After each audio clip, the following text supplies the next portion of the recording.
You ever wonder why some construction jobs feel like walking across solid ground while others are like balancing on scaffold during a windstorm? The difference often comes down to how well you spot trouble before it spots you. Today, we're breaking down a practical risk assessment system that helps you rate potential project hazards on a simple 1 to 5 scale. Like a good foundation inspection, we'll show you how to systematically check every corner of your project, time, location, materials, equipment, to identify where problems might be hiding. This is the Contractor Success Forum. I'm Wade Carpenter of Carpenter Company CPAs, alongside Stephen Brown with McDaniel Whitley Bonding and Insurance. Stephen, what's the most surprising risk factor you've ever seen in the contractor completely miss? There's so many of them, Wade. It's just hard to say any one. And I know that that's not what I asked you, Stephen, but it's true. There's so many. It's always something small that becomes something big. Because if it just stared you in the face, anybody could get that. But it's the details. They say the devil's in the details. That's definitely a situation here. One thing that I was hoping our listeners will get out of this podcast is understanding that there is an understanding to risk. Construction is one of the riskiest business there is. There's so many different ways that you can lose money or someone can get hurt or you have property damage to customers' property. There's so many ways of dealing with it. And as a risk manager, Wade, that's what I do for a living. You say, no. You're an insurance and bonding agent. What we do day in and day out is we try to help our customers manage their risk. And it can be done by purchasing insurance, but it can also be done by avoiding that risk altogether. It could be done by contractually transferring that risk to someone else or something else. But it all starts with understanding the risk. And I would say on every project or everything that you're doing, you need to start saying, what risks are inherent right now that I know about? And also talking to some of your key folks on your board of directors. Hey, I'm starting a new project and so. You see any problems with that? I tell you what, so and so was telling me such and such happened. You might want to think about that. Just putting all the information together to analyze the risk. I think it's the best reason we should have had this podcast. I was trying to think about this from a standpoint of what's going to happen. I mean, it's common somebody's going to get hurt. That's why we have workers' comp insurance. But there may be some factors out there that we don't even think about, or maybe it's just in the back of our mind. Maybe it's something about a job that could go wrong and maybe you should think about. So I was thinking about this in the context of, you got a weather forecast out there when they say, okay, it's a 20% chance of rain or a 60% chance of rain, or we've had some bad weather through here. It's like a level 1 risk or a level 4 risk or something like that. My thought was, could we have some kind of rating system, like just a simple, is this something that we should think about? Is it something we should think about insurance? So that's where I'm throwing it back to you. What's your thoughts on that? Risk managers definitely think about it and have systems to measure it. When you mentioned weather, what a perfect analogy. You just can't do construction projects indoors, most of them. Some of them, you can get them dried in for the winter, keep your folks busy. But every element of a construction project depends on the weather. And you're right. That's something you can measure. That's something you can put in your contract based on forecast projections that I'm going to need more days to finish this project. Your expectations as an owner of when this project should be finished and when I can do it need to be negotiated. You're like, I bid the job and they gave me the time limit to do the job. If that's the case, make sure you analyze your risk and don't bid the job if it's not something that you can do. I know that sounds simple and you're like, God, what a stupid thing to say. But I see people forgetting that. I see people bidding work all the time. They just can't even tell you what the liquidated damages are for being late and not finishing a project on time. It's absolutely terrifying to me because I see the end result so many times. What happened? I thought you were going to make money on that job. Oh, we ran into this and we did that. Things happen in construction, right? But I would just say, look at a project, look at hiring someone, look at setting up a business system. Look at bidding a job. Look at finishing a job. Look at purchasing and maintaining equipment. Everything you do, you can analyze the risk. And good construction company owners, they know from experience that they have these risks. And they'll tell you exactly what they're concerned about. Bond underwriters always have a perception of the risk. It's their job to. So you're going to do something new that you haven't done before in a location you've never done it before, and a short time frame with high liquidated damages, And you're walking into a situation contractually where you're throwing out the baby with the bathwater. You're just giving it all to the owner. These are all high risk situations. There's a reason that folks are worried about it. So it's not just the risk of you losing money on the project, but it's the risk of someone getting hurt and not being able to go home. It's the risk of you destroying your company from your reputation standpoint. But I would say just simply wait. A lot of systems involved with those four things I mentioned. Identify the risk, avoid the risk, contractually transfer the risk, or buy insurance. Insure the risk. So that's it in a nutshell. And how you can do that is just simply taking a situation. I'm a list maker. I make lists all the time. On a to-do list, there's an importance factor on it. Do the same with risk. Just give it a score, a situation that pops into your head, a 1 to 5, what your perception of that risk is at the time you're thinking about it. And then later on, as you manage that risk and you do things to minimize that risk, you prioritize things on a scale of 1 to 5 when you first think about it. And then as you start delving into that risk assessment, you implement things that make it less risky, or you charge more for the unknowns if you can charge more. But either way, if it shows up on your radar, there's something you can do before the job starts to minimize that risk in absolutely every situation. This takes me back to my early 20s when me and a buddy, I guess the wives would go out, but he and I would have contests on eating wings and trying how hot that hot sauce could be. You got the mild sauce and then you got the 3 Mile Island, maybe these ghost peppers. I've seen some hot sauces have some kind of rating system, but I'm taking a risk that I'm going to be miserable at night after I ate all those wings. And I'm probably down towards the wimpy side now on those hot wings. But sometimes we need to think about, is this risk something that might come back to bite us later, like those wings? No, I mean, that makes a lot of sense. And I'm not trying to be a naysayer or someone pessimistic in it. No. I see things happen all the time, and I wouldn't be in business if construction wasn't a risky business. I wouldn't be making my living in what I do. But for example, you just think about someone that's doing roofing work that doesn't do it all the time. You do it all the time, you know what those risks are, right? Yeah. And if you don't do it all the time, you perceive that risk as being very risky. I can tell you with insurance underwriters, some of them have a long memory of a risky situation where it got botched and it cost them a lot of money. And that's all they know. And sometimes you say, but there's no risk involved. Yeah, I don't care. It's not something I want to do. And I fight that all the time. I'll give you an example. Electrical contractor installing traffic lights. What do you think an insurance underwriter would say about that? Would they want that risk from a liability standpoint? Probably not. Yeah, but at the same time, once you install the system, there's so many tests involved that back up that system that once that system is signed off by the municipality where you're installing that traffic signal, then the liability's gone. Just the backup system for a manufacturer of a traffic light, it goes to blinking red, right? When there's a power outage. How many times has that default been tested? Yep. And whose liability if it doesn't go to red and there's no color and someone just goes motoring right through it? Whose real fault is that? You're the motorist. You need to be aware of these things. So the first reaction is, oh no, I'm not. I know if they do that, we're out. That's just way too risky.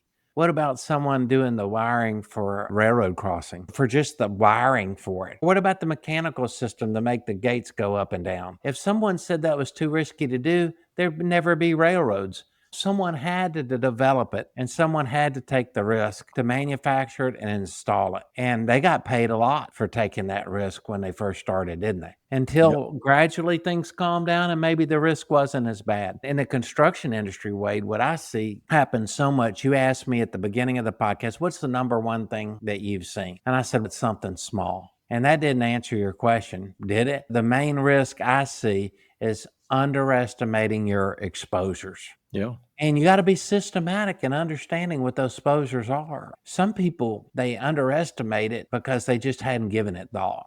And I just want our listeners to think about it. Think about it as a process. Think about it as something that you should teach everyone that works for you and works with you to think about it the same way. We most certainly have our systems in place as an insurance agency, or we wouldn't be in business. That sort of brings me to my next question for you. My car, they have this idiot light that says check engine. Is there a standard check engine? Should you think about this? And some of those warnings might be nuisance warnings, but some of them you really need to pay attention to. I would guess if it's something that you don't do every day, you're probably not going to be thinking about that. Do you have any standard list of That's a great question, Wade. Yeah, you could start with the OSHA, the government saying, I'm going to mandate that you're safe on the job. And I'm going to make you do a log that tells me how many hours your employees have worked and how many accidents you've had. Your workers' comp experience mod is often a reflection of how safely you run your business. And it's an ongoing battle between you and the National Council of Compensation Insurance on making sure that you keep your mod down. A lot of companies just won't work with you if you have a high experience mod, because that means you've had a lot of claims. Other measuring sticks for risk, first of all, from a bonding standpoint, do you have the cash in your company to weather the storm? The next one is contractually. Are you signing something that's putting all the risk on you? Or is the owner going to share some of that risk? An ideal contract, remember, whoever writes the contract is writing it for them. So don't ever forget that. Whoever presents the contract is presenting what is best for them. Don't be afraid to change it. You might get some backlash. You might get, well, I don't know. But if it doesn't make sense and it's not doable to you, who cares? You don't want to do it. Or maybe you do. But nevertheless, that's the game you play every day. Other systems to manage and track your risk are, like you said, the weather, the time frame, location of the project. That's everything. And we've had other podcasts on materials. What kind of specific mechanical, computer issue driven situation is coming into play on your project, either through you or one of your subcontractors? If you're a subcontractor, you're doing it, and how do you manage that?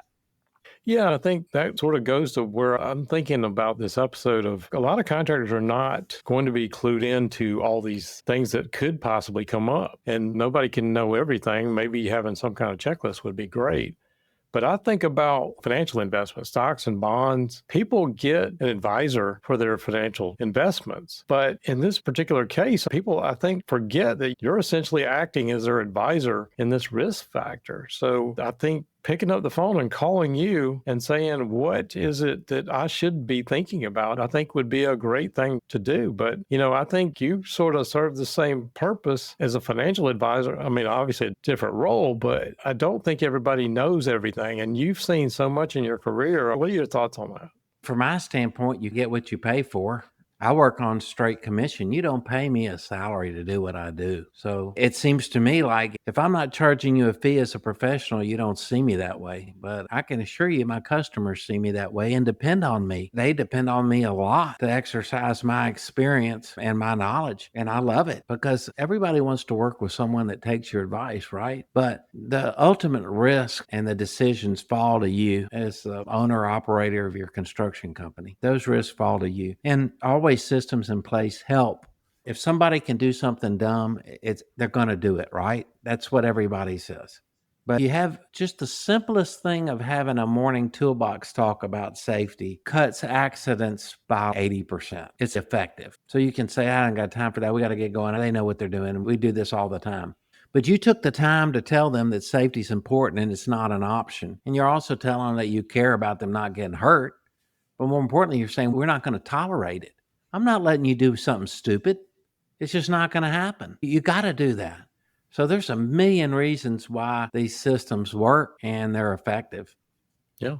It does seem like it's just some kind of financial or whatever. It's a poker game for these contractors. It's like we're taking a risk and we're betting that one thing or another is going to go our way. And so that's where I would say you probably need an advisor like Stephen to go out there and help you count the cards. Yeah. I'm not playing the game for you. Yeah, I mean, you're ultimately going to be making the decision as a contractor, but when you got somebody advising you is looking over your shoulder and can see the other guy's cards too, I think that's exactly what Stephen brings to the table. There's nothing more exciting in a poker game than putting a winning hand down, taking your buddy's money. There's just nothing. It's intrinsically wonderful to do and horrible when you lose.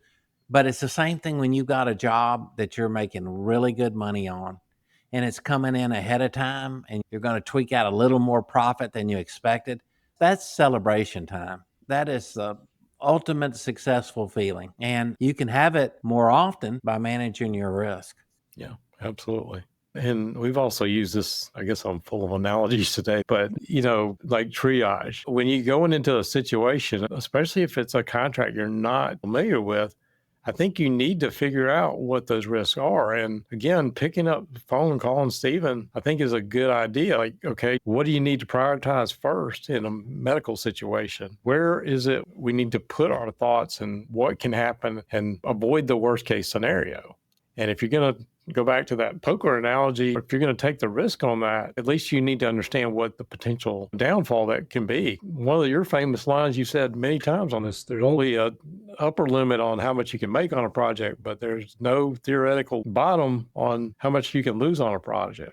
I hate that saying because it's true and it's scary. Managing risk is how you keep that particular risk from bankrupting your company, putting your company out of business, and destroying everything you've worked so hard to build up. Like the example I used for the Toolbox session. I can tell you 35, 40 years ago, you could only get workers' compensation insurance from the state pool. Nobody offered it voluntarily. They didn't want to. Safety was not talked about. It wasn't an issue. Now, if you hadn't shopped your workers' comp, you're paying too much. It's coming down significantly every year. It's something that helps make the insurance companies profitable. If they're not profitable, they're going to raise your rates all across the line. So something good happened to change that. You remember me telling you that story about I was talking to this old guy about safety, and I was just a youngin' in the business. And I was excited. It seemed like something I had discovered myself. None of my contracting customers talked about it. We didn't spend a lot of time in the office talking about safety. And he said to me, he goes, let me tell you something. We run a safe project because they know that if they're not safe, I'm going to kick their ass. I'm like, oh, that's good. How often do you have to do that? All the damn time. I'm always on their ass. Have you ever had any specific injuries or safety problems that happened to you? No, I never have them. Because I'm like, really, nothing? He goes, well, there was that one guy. I said, what happened to him? Oh, he died. I said, what did he do? He goes, I told him not to work around that skylight without tying a rope around him. So he fell through the skylight and died. Yeah, I told him. And I looked at him in horror. I'm like, what kind of monster are you? I mean, seriously, you are a freak. Not to mention that he just had that attitude, but that was the old school contractor. And believe me, there was nothing to be proud about when somebody died for not listening to his advice. I told him. So he did what he was supposed to do, right? Yeah. Wrong. He didn't. Anyway, that's just another story. I didn't mean to take up the time of the podcast, but now there's these toolbox talks in the morning. People have bought into it. Change has occurred. Losses have come down. That risk is minimized. If I could, I'd put you on the spot here. Do you have any kind of generic list or checklist that maybe a contractor could download or something from you that would say, these are some risks you may need to think about, or maybe different types of projects? We talked about a recent episode, this project design and build, that kind of stuff. I never thought about those kind of risks before that. Yeah, Risk and Insurance Management Society, we have lists on your specific trade. It's tied to your specific risk to your particular industry. It's a checklist. It's something that we do as agents that help us assess the risk going in and what we can do to help you, and also help and communicate to you some risk factors that you may not have considered. How do you get that? Definitely, they're available on the OSHA website. And they're also, if you want to reach out to me, let me know what industry you're in. Send me an email, steven@mcwins.com, and I'd be happy to send you a risk checklist for your type industry. I think that would be great. Absolutely. Okay. So any other wrap-up thoughts from me? I think it's just something about things that can pop up and ruin your construction company. I've seen weird things happen. I'm sure you've seen a lot more than I have. My advice is when that gut's telling you something's wrong, pay attention to it. Take a few seconds just to write it down on your list. And then later on, when you go back over your list, you go, yeah, that did pop into my mind. I meant to do something about it. Do I need to follow up on that? It's just a very simple habit. And I hope by listening to this podcast, at least our listeners are thinking about how they manage risk and what they need to do about it. Because our whole objective is to make construction easier for you, not harder. We did that recent episode. I think it was pretty cheap insurance to make sure you don't have a huge downfall. And sometimes maybe reaching out to find out if it's something that may not cost that much, but if it allows you to sleep at night, I think that'd be well worth it.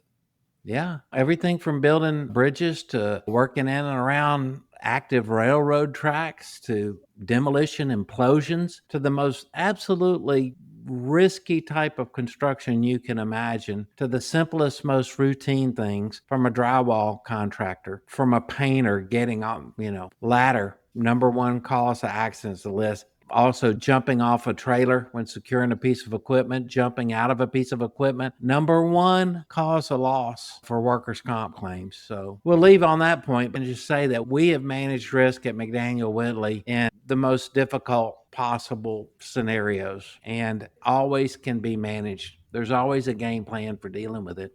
Okay. I appreciate you bringing this to us today. And if any of our listeners have any questions, thoughts, comments, reach out to Stephen or drop them in the show notes below. We do this every single week. And please share, subscribe, do all that stuff. It always helps us out. And we will see you on the next show.